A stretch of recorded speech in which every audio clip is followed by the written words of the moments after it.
अस्सलाम वालेकुम students, welcome to the class. आज हमारा लेक्चर है पब्लिक फ़ाइनेंस का। पहले हमने मनी एंड बैंकिंग पढ़ा था, आज हम पब्लिक फ़ाइनेंस पढ़ेंगे। और ये जो आपको लेक्चर पढ़ाया जाएगा, इसमें जो सिलेबस आपको पढ़ाया जा रहा है वो आपके CSS और PMS के अकॉर्डिंग है ये सिलेबस। तो आपने यही सिलेबस ही कवर करना है क्योंकि ये सिलेबस के मुताबिक है आपका। तो सबसे पहले हम देखेंगे कि पब्लिक फ़ाइनेंस क्या होता है। पब्लिक फ़ाइनेंस बेसिकली ये एक स्टडी है जो हमें बताती है कि किसी भी गवर्नमेंट के हिसाब किताब के बारे में। जैसे एक दुकान होती है, उस दुकान में कुछ चीज़ें लेन देन होता है, कुछ ले जाते हैं चीज़ें, कुछ वो अपना सामान भी लेकर आता है बाहर से। तो दुकानदार अपना ख़र्चे का हिसाब रखता है कि अभी मैंने चीज़ें बेची कितने की हैं और मेरे पास पैसे कितने आए हैं और मैंने बाहर जो सामान ख़रीदा है वो कितने का ख़रीदा है। तो ये सारा अपना वो हिसाब किताब लिखता है, बनाता है। इसी तरह हर गवर्नमेंट का भी हिसाब होता है, वो भी अपना हिसाब किताब लिखते हैं अकाउंट्स में। वो देखते हैं कि भी हमारे एक्सपेंडिचर कितने हुए हैं इस साल के हमारे रेवेन्यू कितना कितना आए हैं। ठीक है, तो इनकम और एक्सपेंडिचर का जो वहाँ जो स्टडी होती है गवर्नमेंट के, उसे हम पब्लिक फ़ाइनेंस कहते हैं।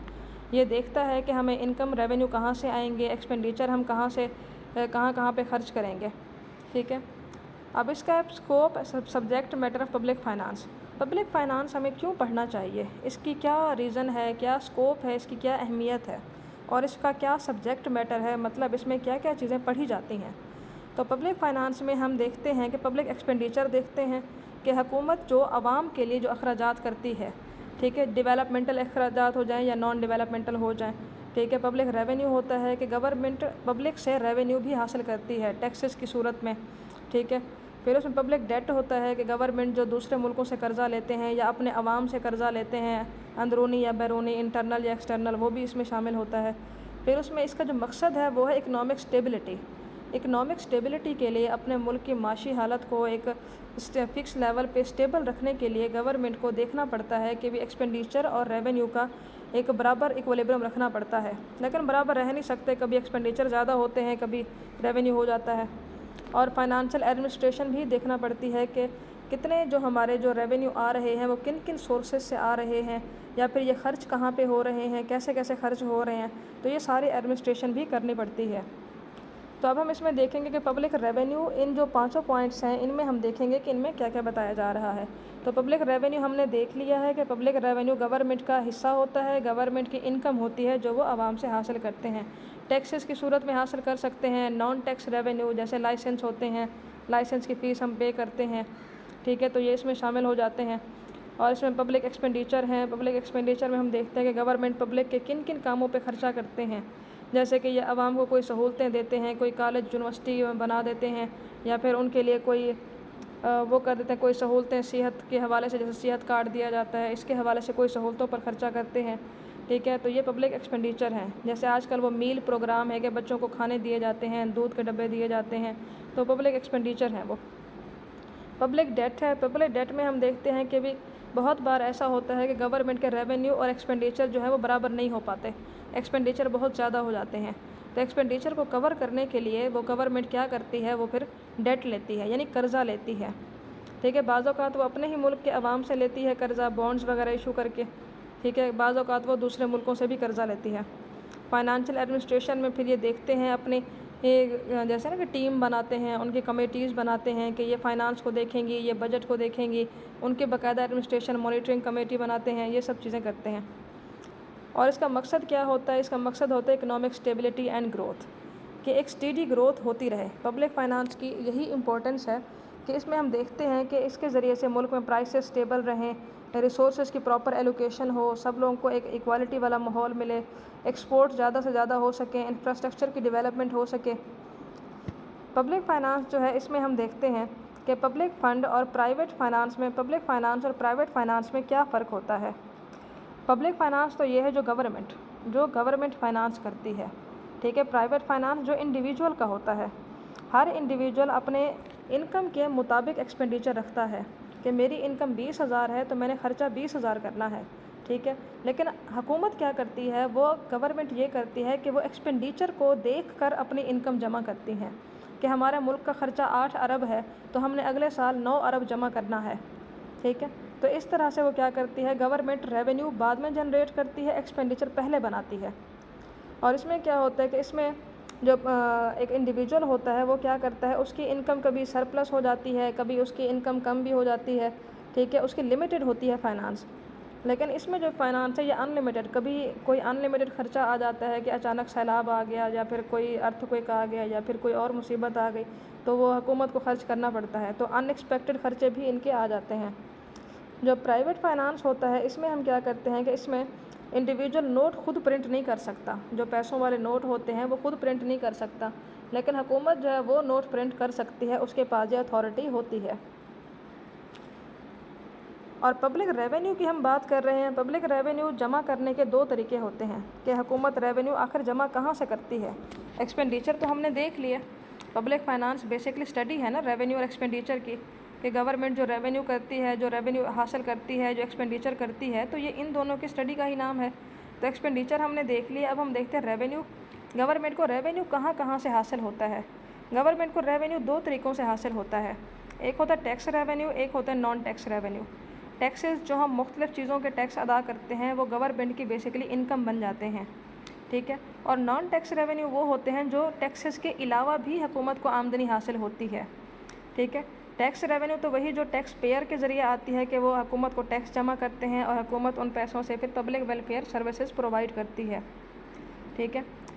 इसकी हम टाइप्स देखेंगे, डिफरेंट तरह के टैक्स होते हैं, इनकम टैक्स होते हैं, ठीक है। टैक्सेस दो तरह के टैक्स होते हैं इसमें, जो हुकूमत टैक्स लगाती है, जो हम देख रहे हैं कि रेवेन्यू जो है रेवेन्यू कलेक्शन टैक्सेस और नॉन टैक्स के ज़रिए होती है। तो अब इसमें फिर आ जाता है टैक्सेशन। ये अब हमारा टैक्सेशन का टॉपिक स्टार्ट हो जाता है कि टैक्सेस क्या होते हैं और इनकी कितनी टाइप्स होती हैं। तो टैक्स बेसिकली एक कंपलसरी पेमेंट होती है जो हर इंडिविजुअल ने पे करनी होती है।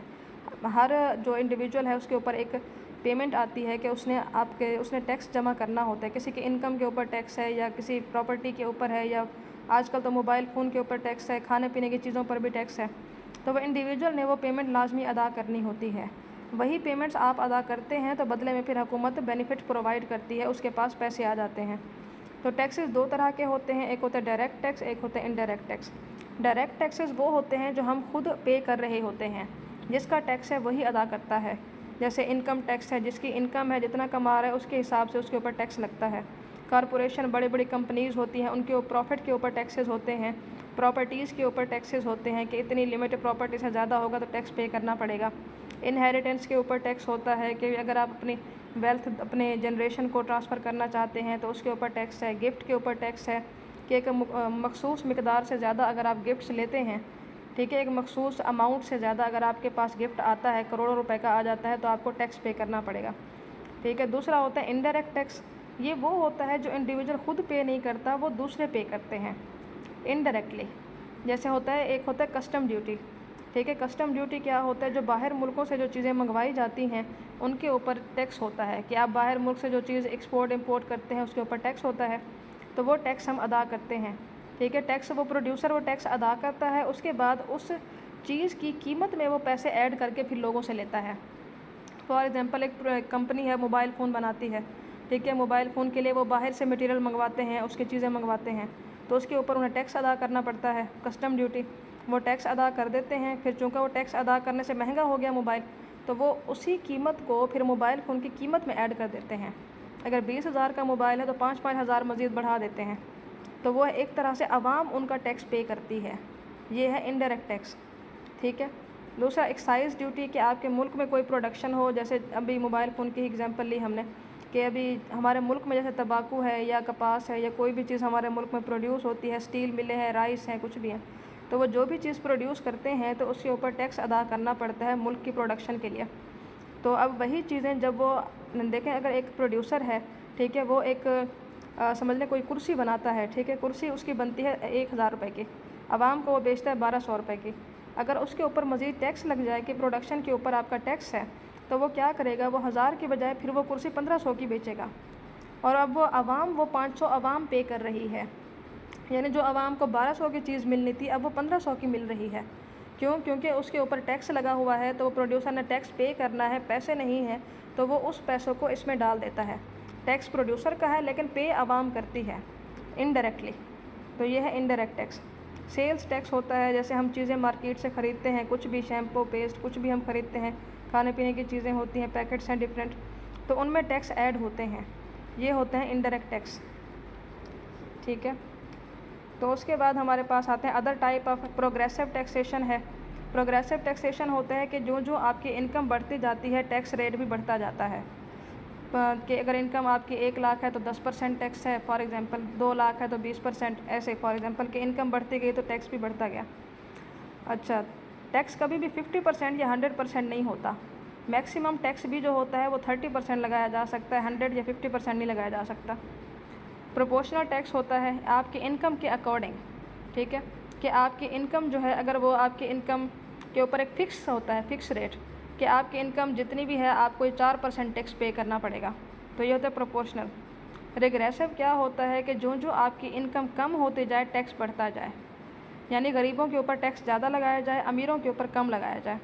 जो अमीर लोग होते हैं उनकी इनकम करोड़ों में है, उनके ऊपर 2% टैक्स लगा देते हैं, और जो गरीब लोग हैं उनकी इनकम 20,000 है उसके ऊपर 5% टैक्स लगा देते हैं। तो जिनकी इनकम कम है उस पर ज़्यादा टैक्स है और जिनकी इनकम ज़्यादा है उन पर कम टैक्स है। लेकिन इसके पीछे भी एक लॉजिक है ना, हम इकोनॉमिस्ट हैं, हमने इकोनॉमिकली देखना होता है, इसके पीछे लॉजिक है। इसके पीछे लॉजिक ये है कि जो लोग करोड़ों में कमाते हैं वो करोड़ों में टैक्स नहीं दे सकते हैं, वो तो देंगे ही नहीं, वो दूसरे मुल्क चले जाएंगे बिज़नेस करने। अगर 2% भी टैक्स लगाएं तो उनका वो 5-10 लाख बनता है जाकर टैक्स, तो इसलिए उनके लिए 2% ही लगाया जाता है। तो इनका ये डिफरेंस है, ये आप लोगों ने पढ़ लेना है, इनका डिफरेंस मज़ीद आपको क्लियर हो जाएगा। और होता है non tax revenue. Non tax revenue में हमारे पास आते हैं टैक्सेस के अलावा, जैसे कोई चीज़ ख़रीदते हैं उसकी फ़ीस अदा करते हैं, गवर्नमेंट को जाती है। किसी ने बिज़नेस कारोबार करना होता है उसके लिए लाइसेंस लेते हैं, जैसे पेट्रोल पंप या गाड़ी के लिए लाइसेंस बनवाना है तो वो पैसे हुकूमत को जाते हैं। कोई चालान कट गया, जुर्माना लग गया तो वो भी हुकूमत को पैसे जाते हैं, ठीक है। इसके अलावा कोई गिफ्ट्स हैं, जैसे हुकूमत को मिलते हैं, गिफ्ट्स मिलते हैं, ग्रांट मिलती हैं, इमदाद मिलती है, तो वो भी एक तरह से रेवेन्यू ही होता है, ठीक है।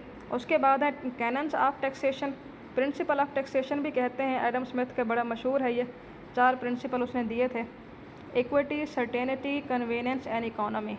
ये एडम स्मिथ ने 4 कानून दिए थे, लेकिन उसके बाद मज़ीद भी आगे इसमें ऐड कर सकते हैं, मज़ीद और भी हैं इसके, तो आपने पूरा ही टॉपिक लिखना है। तो एडम स्मिथ ने बताया था कि जो टैक्स आप लगाएं वो कैसे लगाएं।